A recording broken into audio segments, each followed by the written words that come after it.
Nagpositibo uli sa COVID-19 ang Queen of All Media na si Kris Aquino matapos maospital ilang araw na ngayon ang nakararaan. Nagkaroon ng lagnat at halos walang tigil na ubo ang TV host actress na nagsimula pa raw last week. Ito'y sa gitna pa rin ng patuloy niyang pakikipaglaban sa kanyang autoimmune diseases. Marami ang nag-alala at nabahala lalo na't ang sakit na COVID-19 ay nakamamatay kapag napabayaan at di agad na agapan. Sa Instagram, nagbahagi si Kris ng litrato ng antigen kit kung saan makikita ngang nag-positive siya sa COVID-19.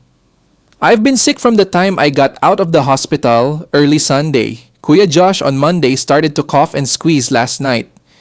I didn't want him to feel unwelcome and he was wearing his mask, so I slept with him. Simulang pagbabahagi ni Kris sa text caption ng kanyang IG post.